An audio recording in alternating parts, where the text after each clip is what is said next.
우리 주변에서 벌어진 황당하고도 억울한 사건, 속사정을 짚어보는 사건 엑스파일입니다. 이지훈 변호사, 이경민 변호사와 함께합니다. 어서 오세요. 안녕하세요. 첫 번째 사건입니다. 한 종편 방송사 간부가 외주업체 직원을 성추행한 혐의로 수사를 받고 있습니다. 당시 현장엔 성추행을 한 간부와 그의 동료까지 있었지만 피해자는 아무 보호도 받지 못했다고 합니다. 해당 사건 그제 저희 SBS 8시 뉴스에서도 단독으로 보도해드렸는데 오늘 좀 더 깊이 들어가 보려 합니다. 먼저 보도 내용을 확인하고 오시죠. 외주업체 직원으로 종편 방송사에서 일하는 A씨는 지난해 7월 기자 출신 50대 B 부장에게 성추행을 당했다고 SBS 취재진에게 말했습니다. 해당 방송사 직원들과 함께한 저녁 식사 자리에서 B 부장이 옆에 앉아있던 자신의 옷 안으로 손을 넣었다는 겁니다. 건배하면서 옆에 붙어가지고 갑자기 앞에서 웃고 있으면서 농담하면서 하니까 그런 짓을 하고 있다라고 생각 못할 정도로 뻔뻔하게 행동을 했어요. 수치심이 밀려왔지만 불이익이 두려워 참고 넘어갔는데 넉 달 뒤 성추행이 되풀이됐다고 합니다. 퇴근길에 마주친 B 부장이 술을 함께 마시자며 끌어안고 손과 볼 등에 입을 맞췄다고 말했습니다. 널 너무 좋아하는데 연락을 못했다. 그러지 마세요라고까지 얘기를 했고 저희 집 앞까지 오겠다. 그 2차라도 하자. 전화 꼭 받아라. 이런 얘기까지. 반복되는 성추행에 회사 관계자에게 피해 사실을 알리자 이틀 뒤부터 사죄할 기회를 달라는 B씨 연락이 매일같이 이어졌습니다. 깊이 한 상황을 외치고 있습니다. 솔직히 말씀드려서 제가 옆에 앉아서 덤을 많이 찍은 건 진짜 기억하는데 술을 많이 마신 탓이라는 변명만 반복했습니다. 회사에 있었는데도 술이 거의 안 깼습니다. 제가 제정신을 그렇겠습니다. B 부장은 입장을 묻는 SBS 취재진에 당시 술에 취해 기억이 잘 나지 않는다, 드릴 말씀이 없다고 답했습니다. 고소장을 접수한 경찰은 관련 CCTV 영상을 확보하고 B 부장을 소환 조사하는 등 수사에 속도를 내고 있습니다. 네, 충격적인 내용인데 자, 이 성추행 가해자, 이 한 종편 방송의 기자이자 한때 아침 뉴스 앵커였고 지금은 이제 간부라는 거잖아요. 어떻게 이런 일을 벌인 겁니까? 네, 사실 관계를 정확히 한번 짚자면 이거는 지난 7월에 발생했는데요. 지난 7월에 이 종편 방송사의 모 간부급 부장이 외주 업체 직원에게 대해서 회식을 같이 하자라고 회식을 여러 명이 같이 했는데 그 자리에서 옷 안으로 손을 넣는 행위를 했다고 합니다. 그런데 당시에는 이 외주 업체 직원은 아무래도 좀 불이익을 입을 수도 있을 것 같아서 그냥 이것을 본인만 좀 소가리하고 문제 삼지 않았다고 합니다. 그런데 그 후에 넉 달 후에 다시 11월에 어떤 일이 벌어졌냐. 이번에는 어떤 회식 자리도 아니고 어떤 노래방 이런 데도 아니에요. 그냥 회사 로비 앞에서 퇴근길에 마주쳤다고 해요. 그냥 반갑게 인사하면서 손을 내밀길래 악수하는 줄 알고 손을 같이 내밀었더니 갑자기 손등에 뽀뽀를 하더니 갑자기 껴안고 약간 신체 접촉 행위를 했다고 합니다. 그렇기 때문에 당시에 이 직원 얼마나 놀라요. 그래서 거부사를 밝혔는데도 강압적으로 계속 그런 성적 행위를 했다고 합니다. 아니, 심지어 지금 방송사 로비에서 그랬다는 거잖아요. 네, 맞습니다. 놀라운데 자, 아까 봤더니 이 리포트를 봤더니 이 일이 벌어지고 난 후에는 또 계속해서 피해자에게 문자 폭탄을 보냈다라고 하던데 이건 뭐 어떤 내용이었습니까? 네, 그러니까 이제 성범죄 사건에서는 직접적으로 추행 행위도 문제가 되지만 그 이후에 있는 2차 가해 행위도 이제 엄벌에 처하고 있거든요. 그렇죠. 사실 이 사건 같은 경우에도 이 보통 우리가 이제 성범죄 2차 가해로 보는 유형 자체가 뭐 문자 폭탄이라든지 전화 폭탄. 그러니까 이제 이후에 뭐 사과를 하고 싶다, 아니면 합의를 해달라, 용서를 해달라 이렇게 이제 보내는 건데. 이 사건도 이제 피해자 진술하고 취재를 종합을 해보니 그런 정황이 있었습니다. 이 사건 피해 내용에 대해서 이제 회사 간부한테 이야기를 하니까, 회사 관계자한테 이야기를 하니까 그 가해자에 대한 인사 조치는 이루어지지 않고 가해자로 지목된 인물이 오히려 피해자한테 문자를 일방적으로 보내면서 사과하고 싶다라고 이제 그렇게 반복적으로 문자 폭탄을 보냈고요. 그리고 심지어는 본인이 전화를 하면서 또 반복적으로 사과하고 싶다, 용서를 해달라 이런 내용의 이제 전화도 했다라고 하는데 어떤 내용인지 직접 들어보겠습니다. 정말 죄송합니다. 제가 진심으로 사죄드릴게요.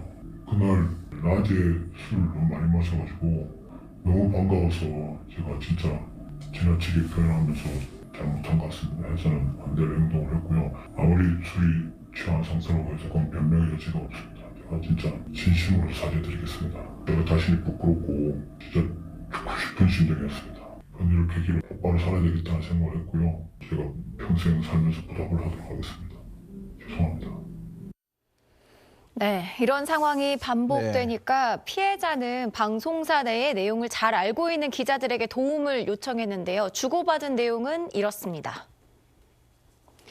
자, 사건이 발생하고 2주가 지난 12월 2일이었는데요. 지난 7월경에 PD님들과의 술자리에서 문제의 부장이 성추행했다고 말한 거 기억하느냐. 속옷 안으로 손까지 넣어서 엉덩이를 만졌는데 그렇게 이야기하니까 종편 방송사 직원 기자가 울면서 말했던 기억이 난다라고 이야기를 하거든요. 네. 그래서 또 피해자가 얼마 전에 또 성추행 당했다고 말한 것도 기억하냐라고 물으니까 이번에도 또 기억한다. 이야기를 하고 있습니다. 자, 그래서 피해자가 스토커처럼 계속 만나달라고 연락 오고 있다면서 두려움을 전했고요. 이 상대 기자는 아직도 정신을 못 차린 것 같다면서 함께 만나달라는 피해자 요청에 가능하다고 지금 밝힌 상황입니다. 자, 그러니까 지금 이 카톡이 이 피해 여성이 그 종편 방송사의 다른 기자와 주고받은 이제 내용으로 보이는데, 네.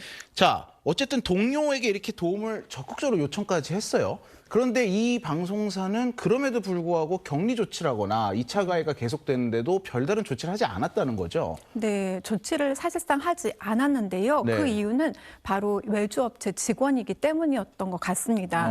왜냐하면 보통 이제 방송을 만들려면 협업을 많이 하는데요. 전문가를 외주업체에서도 같이 협업을 해서 업무 관련성은 충분히 있습니다. 그렇지만 같은 직장 소속이 아니라는 이유로 네. 직장 내 괴롭힘이라든지 성희롱에 해당하지 않는다고 판단한 것 같습니다. 그래서 사실상 어떤 조치 의무나 아니면 분리 조치, 조사 의무 같은 것을 회사에서는 하지 않은 것인데요. 네. 그렇다면 사실상 이러한 사건을 방임, 즉 묵인한 것으로도 볼 수 있습니다. 네. 자, 저희가 이 해당 종편 방송사에서 피해 상황을 알면서도 묵인을 한 것 같다라고 말하는 근거, 바로 이 문서에 있습니다. 함께 보시면은요. 자, 이게 고용노동부가 이 방송사에 보낸 재발 방지 권고문입니다. 저희가 입수를 했는데 이 문서에 보면 성추행 사건은 2025년 12월 24일에 직장 내 성희롱 진정 사건으로 공식 접수가 됐습니다. 날짜가 네. 딱 박혀 있죠. 그리고 지난주죠. 노동부가 1월 21일자로 이 방송사에 이 권고문을 발송을 했다라고 되어 있습니다. 본문에는 이렇게 써 있어요. 지위를 이용한 성적인 언동, 행위는 금지다. 만약에 성추행이 발생했을 경우 피해자 보호 조치를 실시하고 피해 사실이 신고되면 신속히 조사해 후속 조치를 해야 한다. 분명히 적혀 있습니다. 네, 그러니까 공문에 따르면 신고가 접수돼서 방송사가 이 문제를 처음 인지한 건 지난해 12월, 그러니까 네. 한 달 전인 거잖아요. 그렇죠. 네, 그로부터 또 노동부가 이 권고문을 발송한 것도 벌써 열흘이 다 되어 가는데 네. 이 정도면 짧지 않은데 너무나 피해자가 괴로웠겠습니다. 그렇죠. 자, 이게 이제 이러다 보니까 저희가 묵인한 게 아니냐라는 의혹을 제기하는 건데, 내부에서도 내부 조직원들도 지금 이게 말이 되냐면서 갖가지 증언이 쏟아져 나오고 있다고요. 그렇습니다. 이 사건이 알려지고 나서 이 해당 방송사의 동료 기자들의 증언이 이어지고 있는데 네. 일단은 그 취지는 이번 한 번이 아니었다라는 겁니다. 과거에도 보도국 인턴을 대상으로 해가지고 그때 당시에도 뭐 회식이 있고 이후에 이제 노래방에 갔었을 때 신체적인 접촉이 있었다라고 하고 있고요. 다른 과거의 피해자인 그렇습니다. 거죠? 다른 피해자입니다. 네. 그래서 이제 피해자가 그때 당시에 기자를 꿈꾸는 인턴이었다라고 합니다. 네. 그러다 보니까 이 문제 제기를 하는 것도 주저할 수밖에 없었다라고 하는 그런 증언들도 지금 쏟아지고 있고, 그리고 어쨌든 이 사건 당시에 이게 뭔가 이제 내부적으로만 이제 아름아름 이제 알려지고 이게 수면 위로 올라오지 않다 보니까 네. 조심스럽지만 아마 가해자 입장에서도 조금 더 대담한 행동까지 지금까지 이어지는 게 아닌가, 뭐 이렇게 이제 생각이 되는 부분이고, 그리고 이제 이 패턴을 보게 되면 후배 직원들을 대상으로 해서 술자리 이후에 노래방으로 이어지는 그런 패턴이 계속 반복됐다라는 증언이 이어지고 있거든요. 네. 그럴 때마다 피해자들이 외주업체 직원이다 보니까 피해자들은 어쩔 수 없이 회사에서 나가는 그런 선택을 하게 됐고, 근데 오히려 가해자는 아무런 징계도 받지 않고, 그리고 보직은 유지를 한 상태에서 오히려 승진까지 하게 됐다라고 합니다. 지금 하신 말씀이 이 방송사 내부 직원들이 한 얘기를 해주신 그렇습니다. 거예요. 네. 오래전부터 반복되어 온 문제였다는 이야기 저희 뉴스헌터스에서 해당 종편 방송사 내에 있는 기자들에게 직접 들을 수 있었습니다. 자, 기사화된 하나인데 만만한 여자들에게 항상 그랬다. 네, 그리고 가해자죠. 문제 앵커 출신 간부가 여자를 만지는 걸 실제 눈으로 본 적이 있을 정도였다. 피해 직원들은 정색하면 분위기가 싸해지니까 그냥 뿌리치고 나갔다가 곧장 집에 갔다. 이런 이야기를 들려줬습니다. 네, 자, 이 방송사의 또 다른 기자 저희에게 더 자세한 얘기를 들려주기도 했습니다. 들어보시죠. 그 10년 전 사건이 보도국 인턴이었단 말이에요. 이제 그 노래방 같은 데서 가슴을 막 만지고 그랬대요. 근데 그 친구는 기자 생활을 하려고 하니 그걸 묻은 거죠. 그때는 또 미투 이런 게 없던 때이고 이번이랑 비슷해요. 카톡으로 자기 살려달라고 하고 무릎 꿇고 사과하고 딱 그 사람 스타일이에요. 네, 이 종편 방송사 간부 왜 이런 행위를 이렇게 계속 반복해 왔을까요? 저희 취재진이 연락을 해봤는데 전할 입장이 없다라고 단호히 전해왔습니다. 저희 SBS 뉴스 헌터스라는 프로그램입니다. 아무래도 좀 여쭤봐야 될 것 같아서 반론도 들어야 될 것 같고 부장님 입장도 들어야 될 것 같아서 전화드렸는데. 다 방학해요 좀. 자, 별다른 입장을 전하진 않았는데 어쨌든 문제가 되면 그때 사과를 하고 하지만 사과가 무색하게 다시 이런 행동을 반복해 온 거잖아요. 네, 그동안은 반복했지만 공론은 안 됐어요. 하지만 네. 이번에는 수사가 본격화됐다고 합니다. 왜냐하면 네. 피해자가 직접 서울 중부경찰서에 고소장을 접수했고요. 네. 그래서 이 가해자에 대해서 현재 조사가 이루어졌고요. 피해자도 2차례에 걸쳐서 조사를 받았다고 합니다. 당시 구체적인 피해 사실을 진술하면서 엄벌에 처해달라고까지 얘기했다고 합니다. 네. 자, 근데 이게 이제 경찰 수사 과정이 순탄치만은 않았다. 이런 얘기를 들었어요. 뭐 무슨 일이 있던 겁니까? 네, 이제 피해자가 그 답답함을 느꼈다라는 게 이 수사 과정에서의 증거 확보의 한계 때문에 그렇습니다. 네. 이 성추행 사건이 이제 당시에 그 방송사 로비뿐만 아니라 그 현관에서도 이제 성추행이 있었다 이렇게 말씀을 드렸는데, 근데 그래서 이제 그 당시 이제 CCTV, 그러니까 로비의 CCTV라든지 아니면 현관 인근에 있는 차량의 블랙박스 영상을 좀 확보를 하기를 원했었는데, 근데 그게 이제 시간이 지나서 확보가 어려웠다라고 합니다. 네. 네, 그래서 그 종원 앵커님 저희가 이제 피해자한테 듣기로는 네. 이 부분에 대해서 저희 취재진한테 어떤 이야기를 전달을 해왔다라고 하더라고요. 네, 저도 들었는데 그제 저희가 이걸 이제 저희 SBS 8시 뉴스에서 단독 보도를 하지 않았습니까? 이 보도를 보고 피해자가 수사 과정이 얼마나 어려웠는지 자세한 이야기를 저희 뉴스헌터스로 보내왔습니다.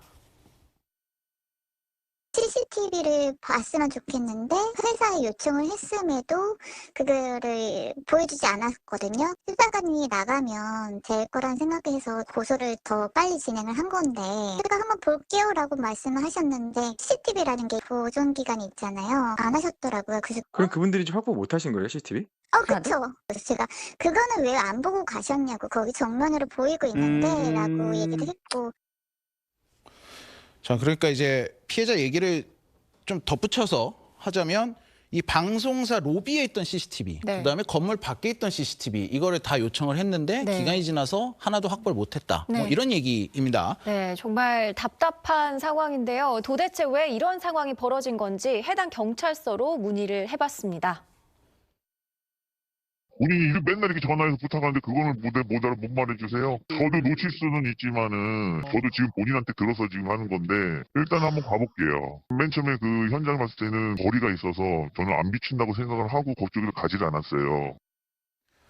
글쎄요, 사건을 수사하는 경찰이 피해자가 말해주지 않아서 증거 수집을 못했다라고 하는 것 같아서 이게 맞는 말인가 좀 싶긴 합니다. 네, 자 어쨌든 현재 상황이 이렇다면 정확한 범행 증거가 없다는 건데 뭐 현재 조사는 좀 어떻게 진행되고 있는 건가요? 네, 일단은 그 당시에 뭐 범행 당시에 로비라든지 로비 CCTV라든지 아니면 블랙박스는 지금 확보를 못한 상태이고 네. 그래서 이제 지금 피해자를 불러가지고 당시에 뭐 동선이나 뭐 접촉 여부 그다음에 사건 당시 상황을 이제 간접적으로 재구성해서 지금 조사가 진행 중이라고 하고 있습니다.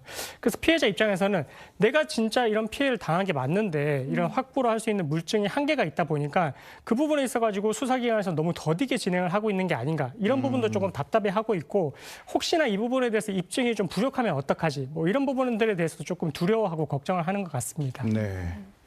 자, 어쨌든 지금 이 방송사는 적극적인 조치를 취하지 않은 걸로 보이고요. 이러다 보니까는 이 방송사의 노조가 직접 나서서 문제 제기를 하고 행동에 나서겠다라는 얘기를 제가 들었거든요. 네, 방송사 노조는 사실 굉장히 이 사건을 심각하게 보고 있습니다. 네네. 그래서 당시에는 사실 회사가 어떠한 내용을 조금 문제 제기라도 해줬으면 했는데 그 부분에 대해서는 거의 침묵에 가까운 부분으로 대응을 했거든요. 네. 그렇기 때문에 노조에서는 이거는 그냥 지나가면 안 된다. 왜냐하면 이것은 단순한 그냥 성희롱이 아니라 외주나 비정규직 관련해서 반복되어 왔던 성희롱 관련해서 어떠한 적극적인 회사가 조사하거나 조치물을 해야 한다. 그래서 강경하게 대응해야 한다. 그리고 문책을 넘어서 어떠한 제도적 보완까지 해줘야 한다는 어떠한 강한 입장을 예고하고 있습니다. 네. 근데 또 만약 이 피해자가 정규직이었다면 오랜 기간 이런 성추행이 반복되기 어려웠을 거다라는 이런 지적도 나오고 있거든요. 비정규직 외주 노동자라는 이유로 보호에서 계속 빠지고 있는데 이런 문제 법이나 뭐 어떻게 보완될 방법이 없는 건가요? 그러니까 이제 뭐 직장 내 괴롭힘이나 아니면 뭔가 이제 근로자의 권익과 관련된 부분에 있어서는 보통 이제 같은 회사 소속 내에 있는 직장인들을 보호를 한다. 이렇게 이제 근로자들 보호를 한다라고 되어 있다 보니까 말씀 주신 것처럼 이제 비정규직이라든지 뭔가 이제 외주업체 직원 같은 경우에는 이런 비슷한 사건이 발생했을 때 보호받지 못하는 그런 이제 사각지대도 있는 것 같거든요.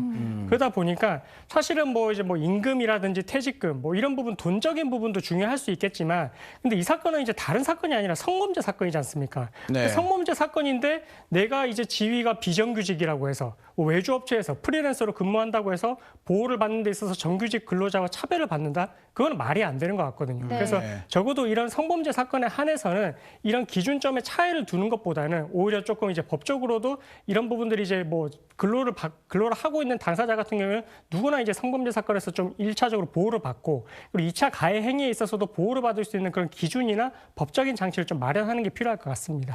지금 말씀을 들어봤더니 얼마 전에 이제 한 지상파 방송사에서 있었던 기상캐스터 사망 사건도 떠오릅니다. 이제 그때 그 기상캐스터도 이제 프리랜서라는 이유로 좀 논란이 많았는데 유독 프리랜서가 많은 직종에서 이런 일이 자꾸 벌어지는 거 이거 좀 어떻게 봐야 될까요?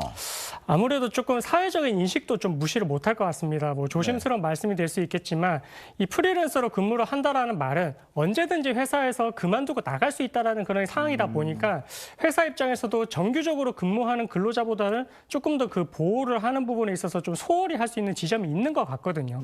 그래서 뭐 직장 내 괴롭힘이 발생을 했을 때에도 그런 부분들을 막는 장치라든지 아니면 사건이 발생을 하고 나서 보호를 할 수 있는 그런 안전 장치라든지 이런 부분들이 정규직과 이제 비정규직에 조금 이제 그런 부분들의 차이가 좀 있는 것 같고 그래서 이런 부분들에 대해서는 지금 어쨌든 사회적으로 문제가 불거졌을 때 이런 부분을 보완을 하자 그런 이제 목소리가 나오고 있지만 그런 부분들을 제도적으로 또 이제 뭔가 이제 미비점을 보완을 하고자 한다면은 이번 기회에 특히 또 이제 그런 비정규직 이런 부분 프리랜서 이런 부분들의 차별화를 두지 않고 보호를 할 수 있는 그런 기준을 마련하는 게 필요할 것 같습니다. 네. 자, 그러면 만약 이런 성추행 사건이 벌어지면 어떻게 해야 되는지 피해자가 어떤 준비들을 해야 되는지 조언을 좀 부탁드립니다. 네, 우선 증거 확보가 제일 중요할 네. 것 같습니다. 네. 그래서 당시에 어떠한 CCTV라든지 또 같이 있었다면 어떤 주변의 진술 같은 것을 바로 확보하는 게 중요할 것 같고요. 네. 그다음에 무엇보다 본인이 성희롱을 당했다는 것을 회사에 직접 신고하고 아니면 어떠한 부분에 있어서는 적극적으로 본인의 권리를 찾아야 할 것 같습니다. 네, 이번에도 결국 증거 확보가 관건이었으니 그 말씀 들었더니 더 그렇겠구나 싶습니다. 네, 맞습니다. 자, 종편 방송사 그리고 이 방송사의 기자이자 전 앵커인 가해자 이런 성범죄 보도를 할 때 따끔하게 비판을 하곤 했을 겁니다. 하지만 정작 이 일이 자신들이 연루되자 굉장히 소극적인 모습을 보였고 결국 방송사 구성원들조차 분노하고 있는 상황입니다. 검찰의 송치까지 됐다고 하니까 이 사건 결과 어떻게 나오는지 지켜보겠습니다. 네, 오늘 여기서 마치겠습니다. 감사합니다. 감사합니다. 뉴스헌터스에서는 시청자 여러분의 제보를 기다립니다. 화면 하단에 이메일 또는 문자 메시지로 사연을 보내주시면 됩니다.